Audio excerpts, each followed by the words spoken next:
Is life fair? To be frank, it doesn't seem to be. And yet I wish it were. What about you? Perhaps you feel the same way. After all, we want life to be fair. Good people should be rewarded. And if you are sincere in your effort, you should be recognized.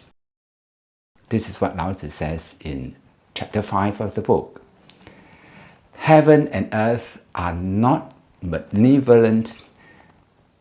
They treat everything like straw dogs. In essence, Lao Tzu is saying this: nature is not sentimental. It favors no one. The universe does not bend itself around our personal feelings. Nature simply follows its course. And this is difficult for us because the human mind constantly says, this should not happen, this is unfair, this should go my way. But reality does not always move according to our personal preferences.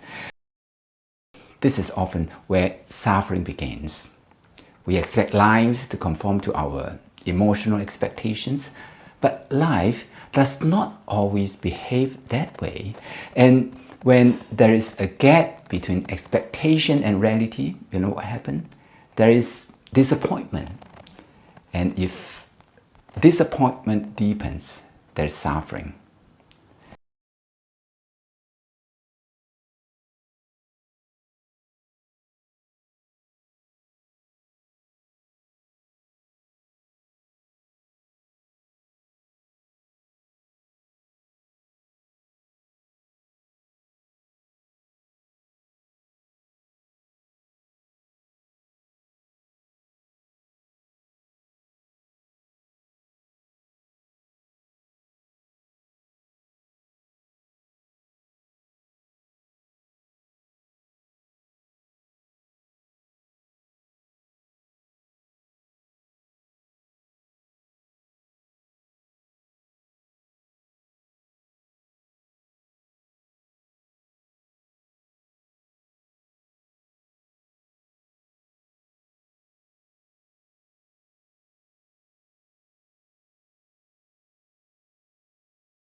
This is what Lao Tzu says in chapter 5 of the book.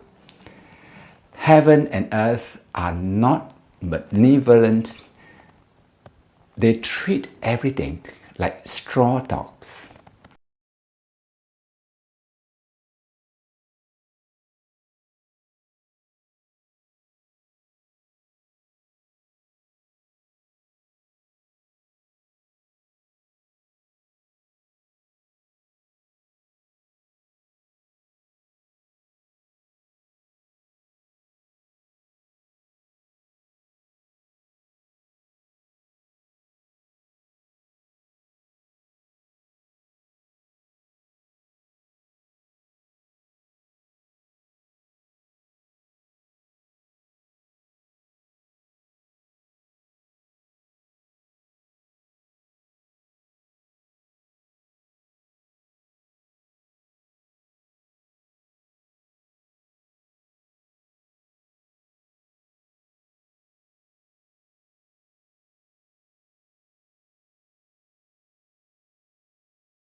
Heaven and earth are not benevolent.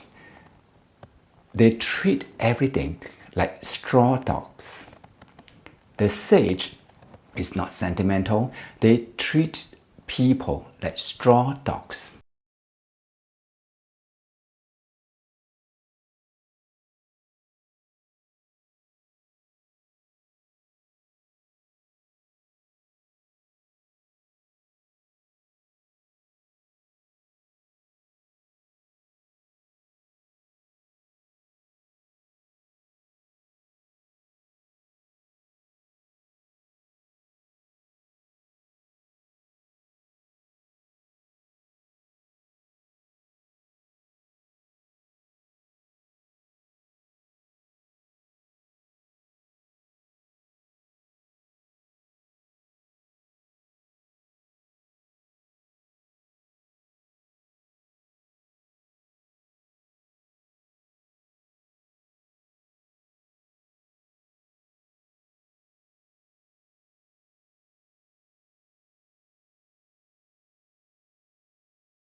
Now, at first glance, Lao Tzu seems to say that heaven, earth, and even the sage lacks compassion.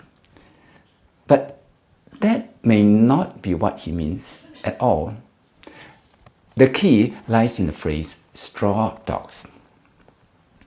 What's a straw dogs? In ancient China, straw dogs were ceremonial objects used during rituals. Before the ceremony, they were treated with great respect. But after that, they were discarded like waste. Does it sound cruel?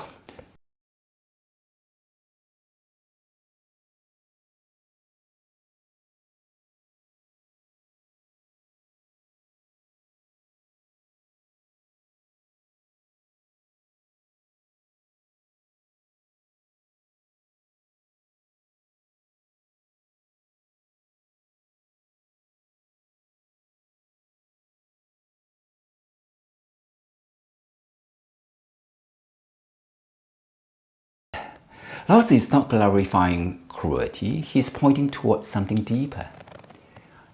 Nature does not cling to anything. The seasons change, day becomes night, life rises and falls.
The seasons change, day becomes night, life rises and falls.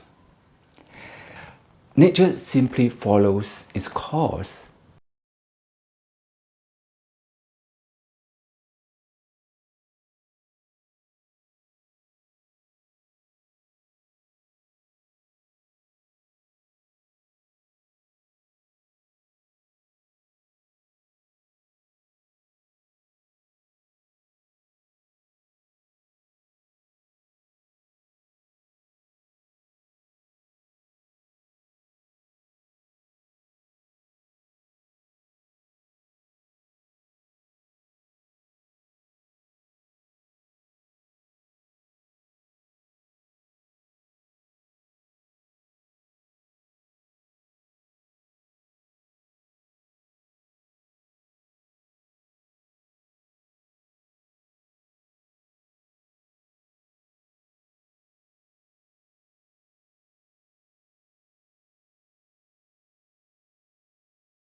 Nature simply follows its course. And this is difficult for us because the human mind constantly says, this should not happen, this is unfair.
Because the human mind constantly says, this should not happen, this is unfair, this should go my way.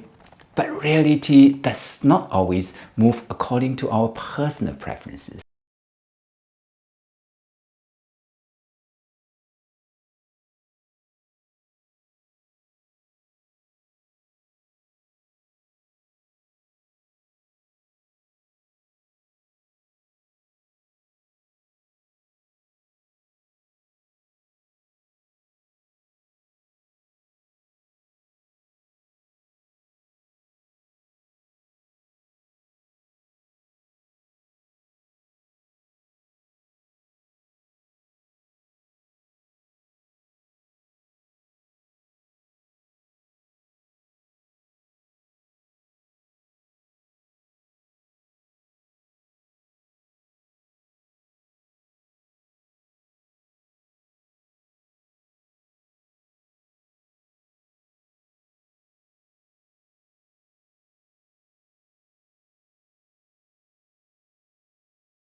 This is often where suffering begins. We expect lives to conform to our emotional expectations, but life does not always behave that way. And when there is a gap between expectation and reality, you know what happens? There is disappointment. And if disappointment deepens, there is suffering.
Many leaders become exhausted because they become emotional and tangled in every situation. They take everything personally. Every criticism, every conflict, every disappointment. But a good leader must learn to see clearly without becoming emotionally trapped. This does not mean becoming cold. It does not mean becoming heartless. It means becoming steady. Because when we react emotionally to everything, we lose clarity. To respond appropriately to life, we must remain centered.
This does not mean becoming cold.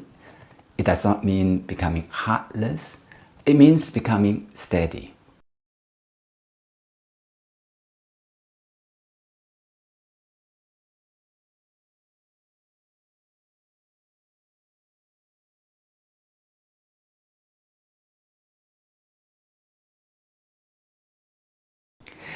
Lao Tzu compares the Tao, which is the way the universe behaves, to a bellows, empty yet powerful. The emptier it is, the more freely it can move.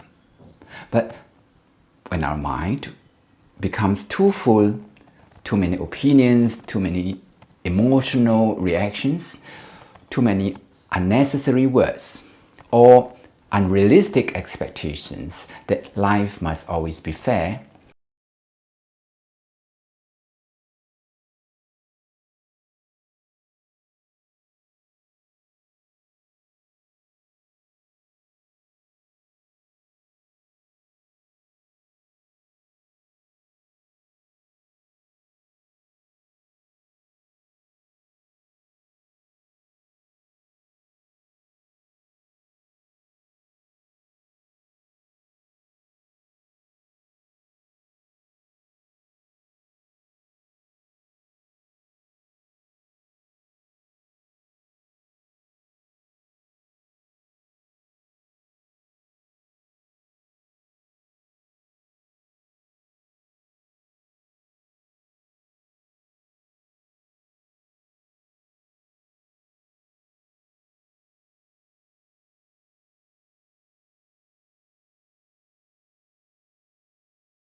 So Lao Tzu gives surprisingly simple advice.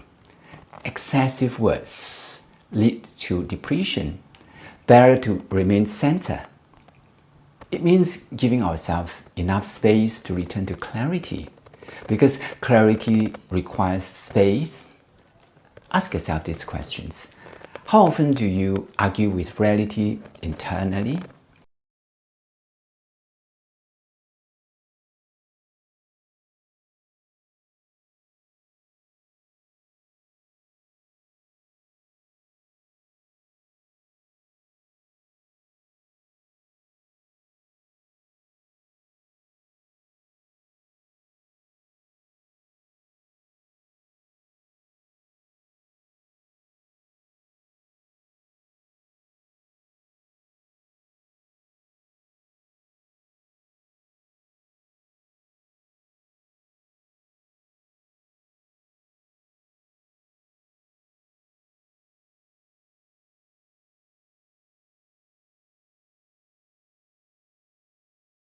How often do you suffer, not because of the event itself, but because you resist the fact that it already happened?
Chapter 5 reminds us of something uncomfortable but important. While the Tao is not sentimental, it is deeply balanced. And when we stop demanding that life moves according to our preferences, we begin moving with life itself.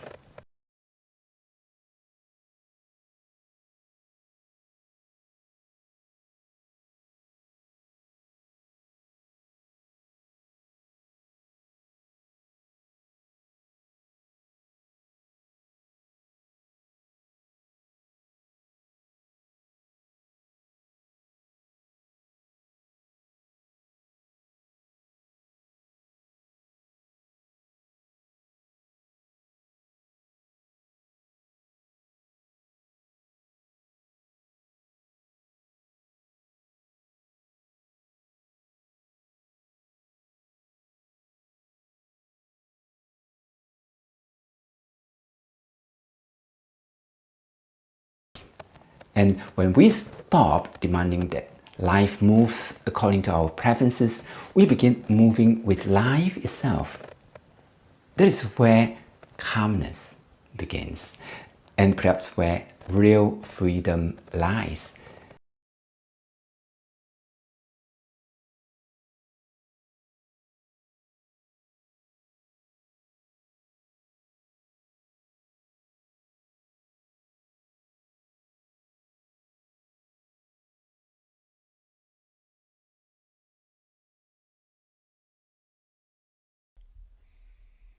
One wants to just remain calm.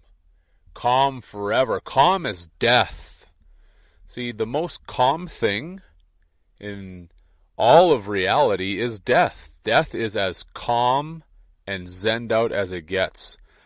Just visit a graveyard. It is completely peaceful.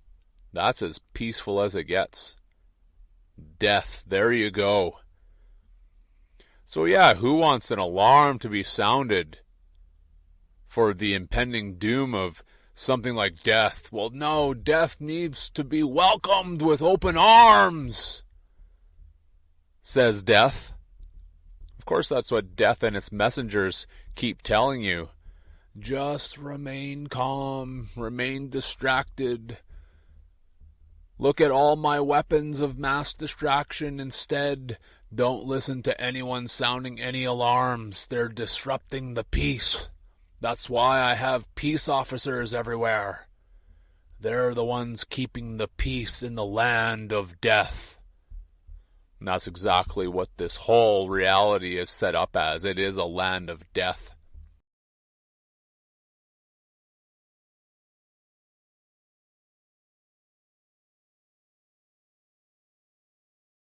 That same idiotic Zen guru garbage has furthermore created another set of false beliefs which tells everyone that this hell ride is just as it should be and is simply about spiritual evolution, and everyone just needs to shut up and graciously accept the grand gift of death. And one is then going to be catapulted into an alternative realm of bliss and never-ending peace just because they have commanded it to be so.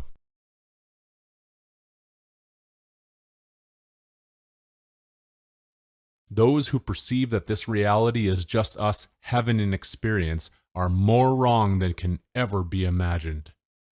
Death is not something that is to be celebrated. How many false gurus and philosophical sages espouse that everything is taken care of? One doesn't have to be concerned in the slightest about death. Don't change anything. Don't question the efficacy of this entire place. Just live your life in the exact way that you personally desire, concentrating only on self-reflections and personal gains. Again, this is the very basis of the satanic doctrine. Do what thou wilt.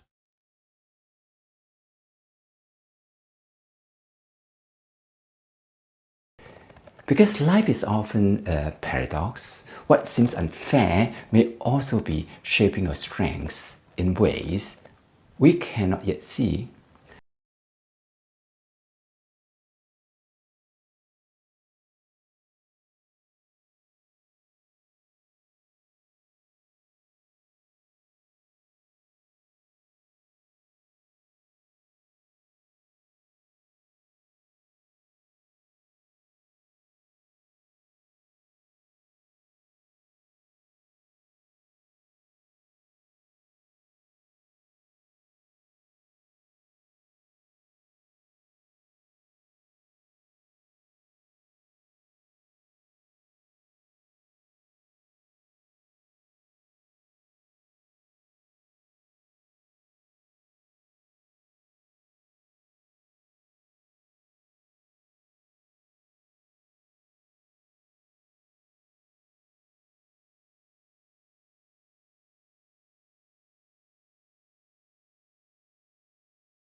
There's just a bunch of overstanders. Just a bunch of enlightened ones, if you will, who are seating themselves up on cloud nine in their Zen'd out Buddhist enlightened state, wearing their fancy robes, putting on their seminar, selling their wares for $1,000 for a necklace or whatever the hell that, these enlightened gurus and truthers and the overstanders are doing. And it's just a journey. Nothing means anything except for what you want it to. You create your own reality. You create your own perceptions. You can ignore all the bad things. It just doesn't exist if you just pretend it's not there. See, it all just magically disappears just based on your own personal vibration. These are the sentiments of evil.